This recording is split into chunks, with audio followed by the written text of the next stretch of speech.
Estamos charlando con el doctor Néstor Beltzarena, presidente del directorio de Sanatorio Casmer, sobre lo que ha dejado la pandemia del COVID-19, cómo afectó, cómo estresó los servicios de salud, cómo fueron adaptándose y aprendiendo en el camino, en la marcha, porque realmente se fue aprendiendo desde el vamos, inclusive con las mutaciones famosas y con el comportamiento del virus en cada organismo, y la vacunación, y las otras mutaciones, y las otras cepas, y el contagio, y la gravedad, y a qué población afectaba más, a quién vulneraba más, porque empezaron afectando a los adultos mayores, ¿verdad? Exactamente. Y esa población, por su característica biológica, era la que la enfermedad era más grave, generaba insuficiencia respiratoria, necesidades de oxígeno, de asistencia respiratoria. Eso determinó que las instituciones tuvieron que rápidamente invertir en mejorar el stock de respiradores.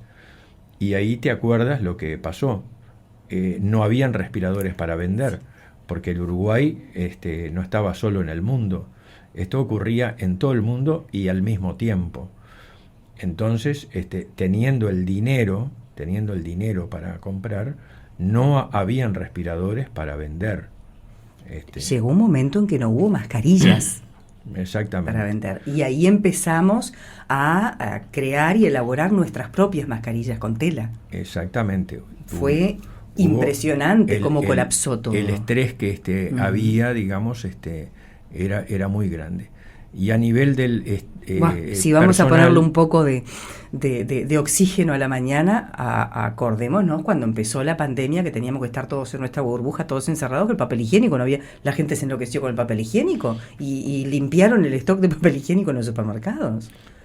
Exacto. Demencial, pero bueno, se preocuparon con... Era como una especie de preparación en una guerra nuclear, digamos. Y el papel higiénico, por lo visto, más que la mascarilla, fue lo más importante. Muy valorado por la sociedad, realmente.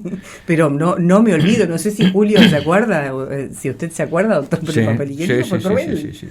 ¿No? Y esto como algo jocoso. Después empezó la falta de la mascarilla descartable y lo más grave, los respiradores, que inclusive se inventaron respiradores caseros. Y una locura. Exactamente. El Ministerio de Salud Pública tuvo que salir a buscar respiradores. El problema también que conseguía respiradores que no estaban en el país, que no tenían representación en el país. Es muy costoso el mantenimiento de los equipos, digamos, ¿no? De cualquier equipo, digo, ¿no? Vaya si usted lo sabe. Es muy costoso el mantenimiento, y es muy importante que en el país haya representantes con repuestos, con ingenieros que conozcan. O sea que tampoco era salir a comprar respiradores que después a los 20, 30 días tuvieran un problema y no tuvieran un repuesto, ¿no? Fue todo un tema.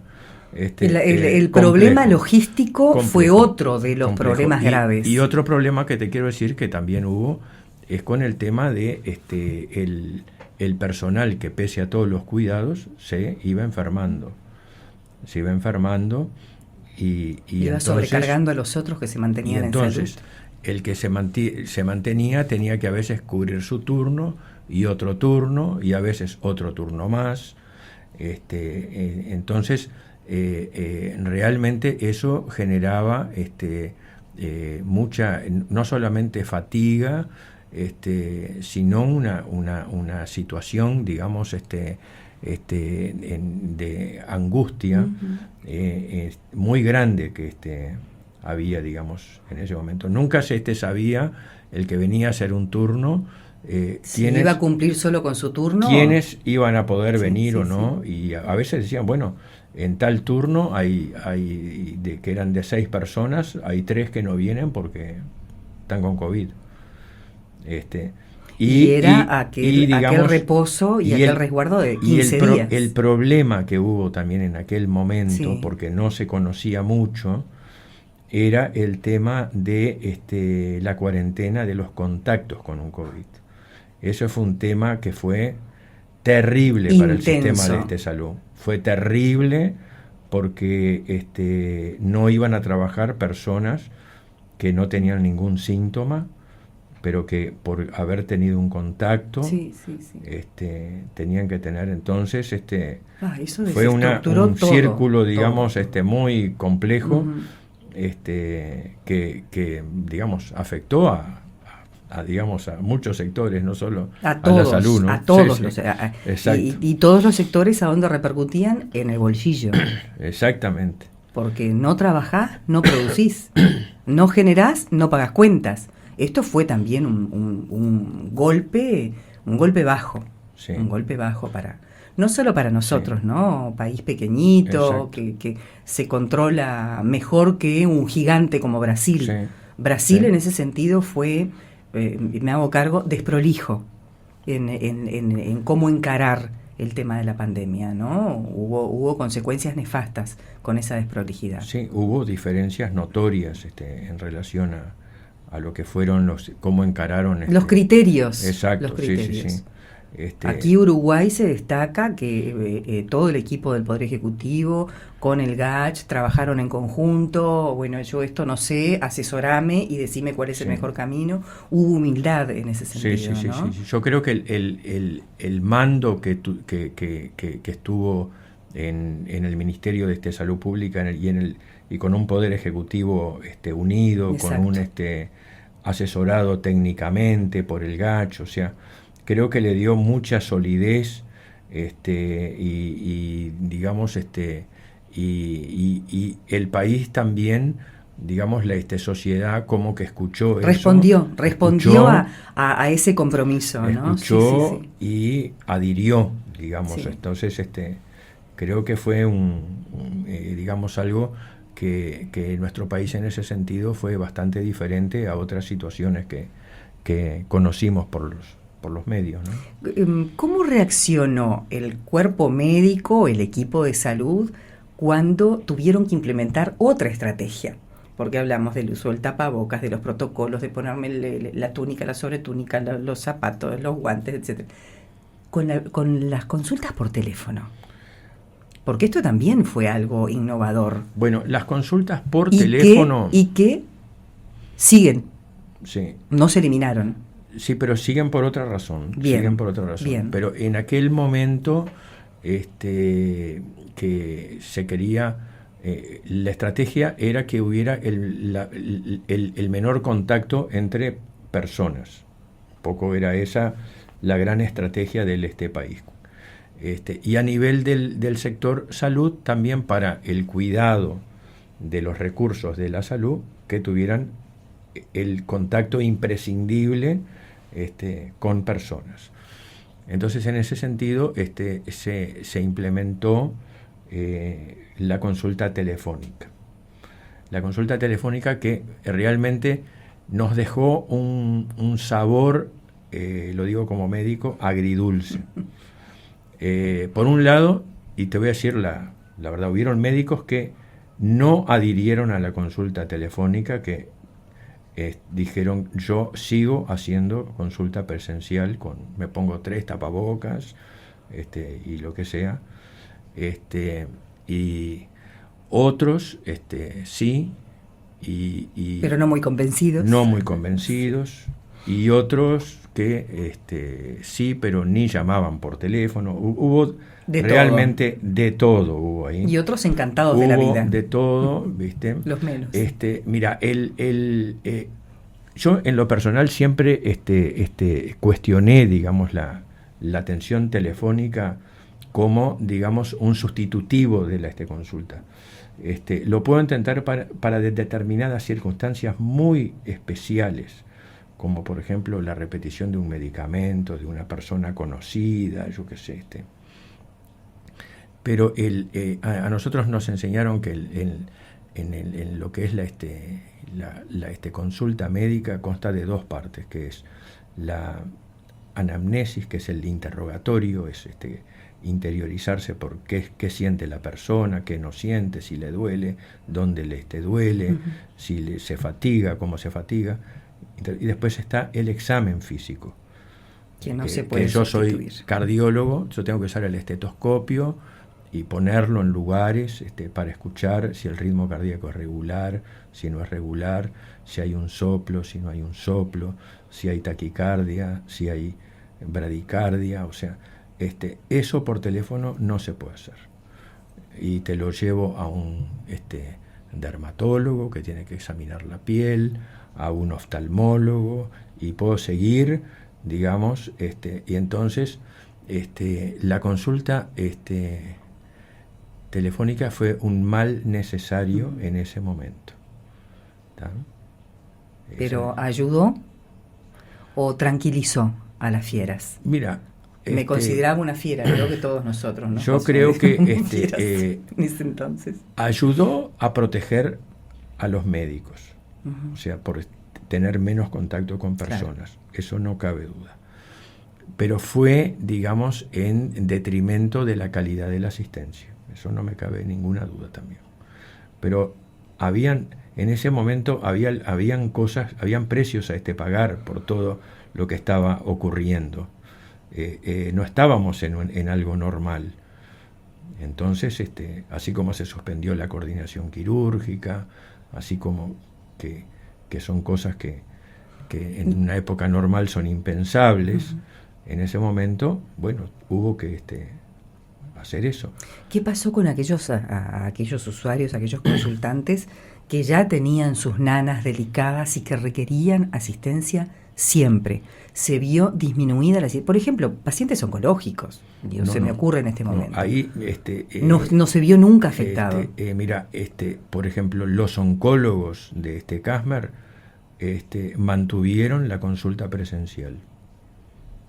La mantuvieron en todo el periodo. Se ponían 3 tapabocas, lo que sea. Alguno hasta se agarró COVID en un momento, ¿viste? Pero la consulta presencial se mantuvo y la atención fue 100% normal. Normal.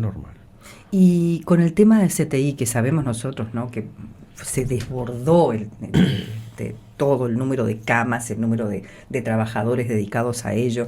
Por el CTI hay CTI especializado y hay CTI polivalente, o para diferentes patologías. Sí, porque la cama de CTI tiene un costo muy alto, ¿verdad? En Rivera los CTI que hay son todos polivalentes, en una situación normal. ¿Qué pasó? En el COVID, al venir pacientes que requerían asistencia respiratoria y ser contagiosos, no podían estar en el mismo ambiente que un cardíaco, que un operado, que un posoperatorio, claro, de una peritonitis, claro, por poner un ejemplo. No podían estar. Entonces hubo que separar las áreas, ¿no? Cosa que no es fácil porque...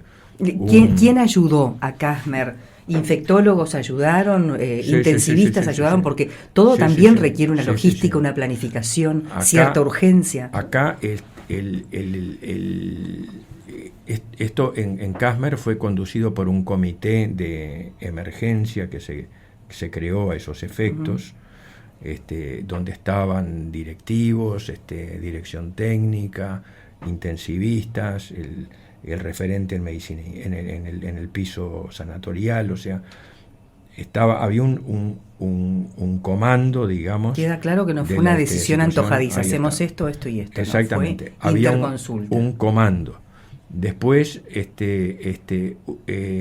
también tuvimos siempre consultantes, por ejemplo el doctor Henry Albornoz, que es médico infectólogo, es funcionario de Kastmer antes de la pandemia, durante y después, y él también, digamos, fue una persona que nos ayudó mucho, digamos, a implementar determinadas estrategias, digamos, ¿no? Y más a eso sumarle lo que eran las recomendaciones que venían del Ministerio de Salud Pública, que también ayudaban a que todo el sistema funcionara orgánicamente, digamos, en determinados protocolos que había que seguir. Habitualmente, ¿cuántas camas de CTI tiene Casmer y cuántas tuvo que generar para un CTI especial para atender a los COVID? Sí, sin dejar de lado las camas para polivalentes. El crecimiento que tuvo que tener el CTI de Casmer fue increíble. Y fue crecer ocupando áreas contiguas. Por un lado, se ocuparon varias habitaciones del piso 1 sanatorial, que son habitaciones de cuidados moderados, pero que se adaptaron, digamos, y quedaron incluidas, digamos, para el CTI. Como eso incluso no era suficiente, también se invadió parte del bloque quirúrgico de Casmer, toda la sala de recuperación post-anestésica. Eso se ocupó como también, cama de CTI para COVID. Y claro, porque el bloque quirúrgico en ese momento solamente estaba funcionando para urgencias y enfermos oncológicos. Entonces se pasó a más del doble de camas. De 6 se pasó a 15 camas, ¿no? Impresionante. Con todo el refuerzo de recursos humanos y de médicos que eso significó. ¿Hay un alto hoy o no se baja la guardia? No, la guardia no se baja en el sentido que todo paciente que ingresa al sanatorio se testea. Se testea. Que ingresa, porque la inmediatez de la radio es medio vidriosa. El testeo es en el caso que requiere internación. Internación, exactamente. O algún estudio, por ejemplo, algún estudio ambulatorio. No, el que es internado. Bien. El que es internado. Sigue con. El que es internado se testea al momento de. Con el test rápido. Con el test rápido. Bien. En la propia emergencia, que es el primer lugar donde te llega. Y si el test le diera positivo, va a un lugar, digamos, donde se cumple con el protocolo. O sea que no se lo manda a la casa, porque si requiere internación es porque necesita más cuidado. Requiere internación. Se lo interna con o sin COVID, pero previo al estudio. Independiente si le da positivo o negativo, el médico que lo asiste en emergencia, si dice necesita ser internado para X estudio o intervención, tratamiento que debe hacerse. Hay un lugar aislado para ese paciente que con otra patología ingresa con COVID. Exactamente. Bien. Que hoy tenemos siempre una o dos personas en esa condición. O sea que no se terminó el COVID, ¿no? No. Se sigue contagiando. Exactamente. Vamos a decir, seguimos contagiándonos, ¿no? Sí. Aunque estemos vacunados, aunque usemos la mascarilla. En general son personas que tienen un diagnóstico de COVID, pero que ingresan por otra razón. Y el test les da positivo. Y no por eso van a dejar de lado la asistencia. Exactamente. Venga igual, pero quedan aislados porque son capaces de contagiar, entonces quedan en un sector, digamos, En ese sector también hay un equipo de salud que solo trabaja para No. Es un equipo de salud que cuando accede a la habitación donde está la persona cumple con el protocolo que corresponde. ¿Hay alguna otra preocupación hoy por hoy en el nivel de asistencia, la calidad de atención? Porque ahora del COVID no se habla mucho, no se hacen más estos informes diarios, ahora son semanales o quincenales. Brasil sí, en Livramento sí, hay más de 74 personas con el virus activo. Pero ahora está la viruela símica, ¿no? La viruela del mono. que antes era titular a nivel internacional, pero hoy por hoy hay algún caso confirmado en Uruguay, habían 2 o 3 relacionados con ese caso confirmado sospechosos, que no recuerdo si se confirmaron, y en el hospital de Rivera, porque ayer se rumoreaba, y a nosotros no nos gustan los rumores, entramos en contacto con el director del hospital de Rivera. Digo, mire, doctor Nieves, pasa esto, ¿qué de verdad hay? La verdad es que había una paciente que tenía problemas cutáneos allí, se le hizo una muestra y mandaron al laboratorio a Montevideo para ver, pero aún nada confirmado, que fuera un caso de viruela símico, viruela del mono. En Casmer, ¿ha habido algo? Hasta ahora no hubo ningún caso sospechoso. El ministerio nos hizo llegar el protocolo que debe seguirse, claro, en cuanto al diagnóstico y en cuanto a cómo se deben procesar las muestras, etcétera, pero no hemos tenido ningún caso sospechoso nosotros. ¿Es raro lo que está pasando o desde la historia de la humanidad siempre bichos raros han surgido? O la inmediatez o la facilidad de acceso a la información hace que sepamos al momento lo que está sucediendo. Claro, yo creo que situaciones han ocurrido siempre, El mundo va cambiando. Acá nosotros, fíjate, nunca tuvimos el problema del ébola que ha, digamos, azotado, digamos, a países africanos. ¿Viste? No solamente tenés ahí en Brasil el tema de la malaria, el tema de la fiebre amarilla, etcétera. Entonces siempre convivimos con virus, con bacterias, con protozoarios. Han habido, hay y van a haber. Y ellos van a buscar la manera de mantenerse. Exactamente. Con esas mutaciones. Lo que sí ha sido, digamos, algo nuevo. Fue esta pandemia del COVID. Esto fue diferente porque las pandemias, cuando por definición de pandemia, que todo el mundo, digamos, padece algo, son en realidad no son tan frecuentes. Cuando ocurren es un hecho, digamos, realmente. ¿Hoy pasó de pandemia a endemia? Bueno, el tema pandemia es algo que lo resuelve la Organización Mundial de la Salud. Yo creo que todavía el concepto sigue.